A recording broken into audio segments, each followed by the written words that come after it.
नमस्कार। कुछ नाम सिर्फ पहचान होते हैं, मतलब हमें बाकियों से अलग करने का एक तरीका। लेकिन कुछ नाम अपने आप में एक पूरी कहानी, एक पूरा दर्शन समेटे होते हैं।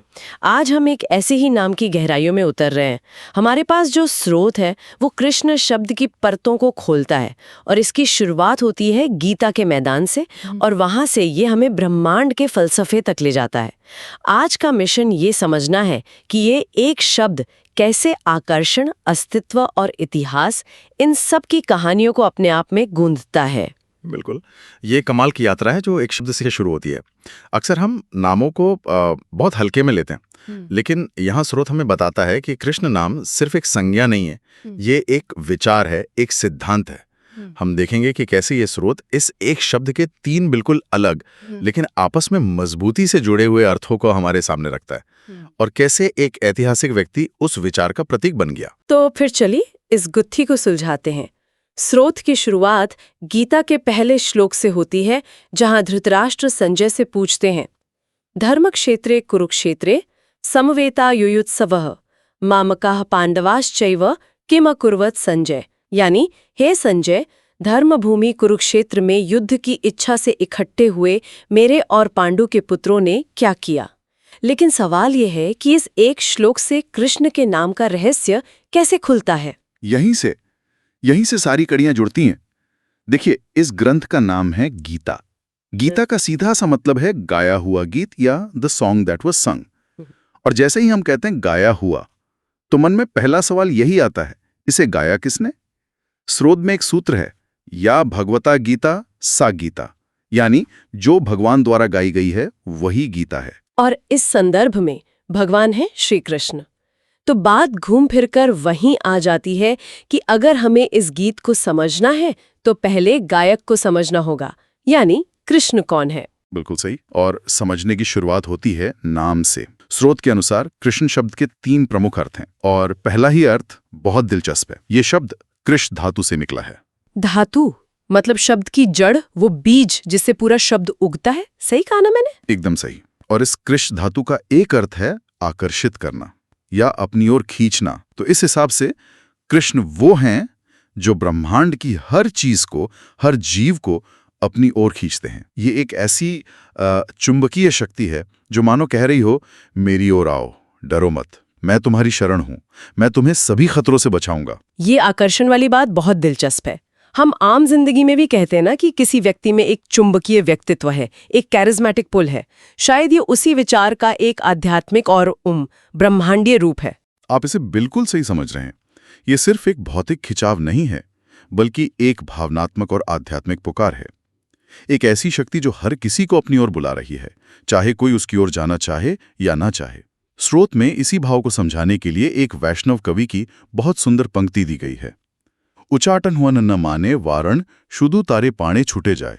वाह, इसका मतलब क्या हुआ? इसका भावांत है कि ये बेचैन मन किसी भी बंधन को, किसी भी रोक टोक को नहीं मानता। वो बस उन्हीं की ओर दौड़ता चला जाता है। मतलब हो सकता है मेरा मन कृष्ण की ओर नहीं जाना चाहता, मैं शायद उन्हें देखना भी नहीं चाहता, लेकिन फिर भी ऐसा लगता है जैसे कोई अदृश्य शक्ति मुझे लगातार उनकी ओर खींच रही है।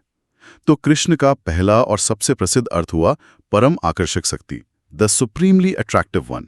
तो पहला अर्थ हुआ एक ऐसी चुंबकीय शक्ति जो हर चीज को अपनी ओर खींचती है। कमाल है। लेकिन स्रोत में एक और कहीं ज्यादा सीधा साधा मतलब भी तो बताया गया है ना, जो उनके नाम के रंग से जुड़ा है। हाँ, दूसरा अर्थ काफी सीधा है। कृष्ण का एक अर्थ काला भी होता है। स्रोत के अनुसार सभी रंगों में काला रंग इंसान के मन को सबसे ज्यादा आकर्षित करता है। हमारी नजर सबसे पहले और सबसे ज्यादा देर तक काले रंग पर ही टिकती है। इसीलिए इस गुण के कारण भी उन्हें कृष्ण कहा गया है। एक मिनट, यहीं पर एक कंफ्यूजन होता है। स्रोत में आगे ये भी साफ साफ लिखा है कि द्वापर युग के ऐतिहासिक कृष्ण का रंग काला नहीं था। तो ये तो विरोधाभास हो गया ना। नाम का अर्थ काला, लेकिन व्यक्ति का रंग काला नहीं। स्रोत इसे कैसे समझाता है? ये बहुत अच्छा सवाल है, और स्रोत इस पर बहुत स्पष्ट है। वह कहता है कि नाम का अर्थ काला है, लेकिन ये उनके शारीरिक वर्ण के कारण नहीं, बल्कि उनके आकर्षण वाले गुण के कारण है। तर्क यह है कि चूंकि काला रंग सबसे आकर्षक रंग है और कृष्ण परम आकर्षक हैं, इसलिए उनके नाम का एक अर्थ काला भी है। यह एक प्रतीकात्मक संबंध है, शाब्दिक नहीं। नाम उनके गुण को दर्शा रहा है, उनके रंग को नहीं। अच्छा, तो ये एक तरह का अलंकार है। जैसे हम किसी बहादुर इंसान को शेर कह देते हैं, इसका मतलब ये नहीं कि वो सच में जानवर है। मतलब नाम का अर्थ उनके गुण की वजह से है। ये स्पष्टीकरण जरूरी था। बिल्कुल, ये बारीकियां ही इस विषय को और गहरा बनाती हैं। ठीक है, तो एक अर्थ है आकर्षण, दूसरा है रंग का प्रतीक, लेकिन तीसरा अर्थ, ये तो हमारे होने या न होने के सवाल से जुड़ा है। मेरे लिए समझना सबसे गहरा और थोड़ा मुश्किल भी था। निश्चित रूप से ये तीसरा अर्थ ही इस नाम के दार्शनिक शिखर पर ले जाता है। स्रोत इसे कृषि भू या कृषि भू कहता है। हाँ, कृषि भू। इसे अगर हम तोड़कर देखें, जैसा स्रोत में समझाया गया है, तो कृष का एक अर्थ है मैं हूं का भाव, यानी अस्तित्व का भाव। वो एहसास जो हम सबके अंदर होता है कि मैं हूं। और भू धातु का अर्थ है होना। एकदम से ही। तो जब हम कृष्ण और भू को जोड़ते हैं तो कृष्ण का अर्थ बनता है मैं हूं क्योंकि वह है। हमारा अस्तित्व उनके अस्तित्व पर निर्भर है। अगर उनका अस्तित्व न होता तो इस दुनिया और उसमें रहने वाले किसी भी जीव का अस्तित्व नहीं होता। ये विचार समझने में थोड़ा मुश्किल है। मतलब मेरा व्यक्तिगत अस्तित्व किसी और के परम अस्तित्व पर टिका हुआ है। क्या हम इसे आज के जमाने की किसी उदाहरण से जोड़ सकते हैं? बिल्कुल। अगर हम इसे बड़े परिप्रेक्ष्य से जोड़कर देखें तो ये निर्भर अस्तित्व का सिद्धांत है। दुनिया इसलिए है क्योंकि वह है। स्रोत इसे समझाने के लिए एक बेहतरीन श्रृंखला का उपयोग करता है, एक के बाद एक उदाहरण देकर। हाँ, वो उदाहरण कमाल का है। जैसे कलकत्ता शहर का अस्तित्व बंगाल राज्य पर निर्भर है। अगर बंगाल न हो तो कलकत्ता भी नहीं होगा। तो इस रिश्ते में बंगाल कलकत्ता का कृष्ण है। और इस कड़ी को आगे बढ़ाते हैं। बंगाल का अस्तित्व भारत पर निर्भर है, तो भारत बंगाल का कृष्ण है। क्या भारत का कृष्ण हो गया, और ये सिलसिला चलता रहता है। ठीक। एशिया का अस्तित्व इस दुनिया पर, इस धरती पर निर्भर है, तो दुनिया एशिया की कृष्ण है। और हमारी ये छोटी सी दुनिया सौर मंडल पर निर्भर है, तो सौर मंडल इस दुनिया का कृष्ण है। और अंत में ये पूरा सौर मंडल, ग्रह, उपग्रह, तारे, निहारिकाएं और आकाशगंगाएं, ये सब इसलिए मौजूद है क्योंकि परम पुरुष का अस्तित्व है। इसलिए परम पुरुष ही संपूर्ण ब्रह्मांड के कृष्ण है। कृषि भू का यही मतलब है, एक अस्तित्व का दूसरे पर निर्भर होना और अंततः सभी का एक परम अस्तित्व पर निर्भर होना। यह सोचने पर मजबूर करता है, हम सब कितने जुड़े हुए हैं, एक दूसरे पर निर्भर हैं। हमारा मैं, हमारा ईगो कितना छोटा है इस बड़ी तस्वीर में। तो अब हमारे पास 3 अर्थ हैं: परम आकर्षक, काले रंग का प्रतीक और संपूर्ण अस्तित्व का आधार। अब सवाल ये उठता है कि इन गहरे दार्शनिक विचारों को हम इतिहास से कैसे जोड़ें? इन्हें लगभग 3,500 साल पहले जन्मे एक व्यक्ति से कैसे जोड़ा गया? स्रोत इसका भी जवाब देता है। वो हमें द्वापर युग में ले जाता है, जब मथुरा में एक महापुरुष का जन्म हुआ था। जिनके बारे में हम बात कर रहे हैं, यानी गीता के कृष्ण, वे द्वापर युग की यही व्यक्ति हैं।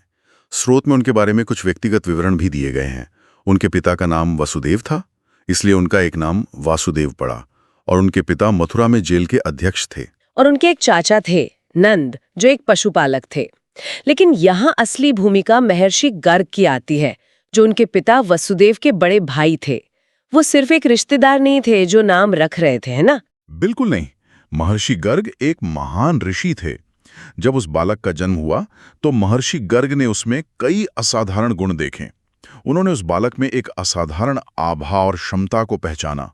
स्रोत कहता है कि बहुत सोच विचार, चिंतन मनन और गहरे ध्यान के बाद उन्होंने उस बालक का नाम कृष्ण रखा। मतलब ये कोई अचानक लिया गया फैसला नहीं था। पता ही नहीं, ये गहरी आध्यात्मिक अनुभूति का परिणाम था। स्रोत में नरोत्तम दास ठाकुर का एक पद भी दिया गया है जो इस घटना का वर्णन करता है। कृष्ण नाम राखे गर्ग ध्याने ते जानिया। ध्याने ते जानिया यानी गर्ग ने ध्यान में जानकर गहन आध्यात्मिक अनुभूति के बाद उनका नाम कृष्ण रखा। हाँ, उन्होंने उस बालक में वो सारे गुण देखे जो कृष्ण शब्द के दार्शनिक अर्थों में छिपे हैं। उन्होंने देखा कि इस बालक में ब्रह्मांड को आकर्षित करने की क्षमता है।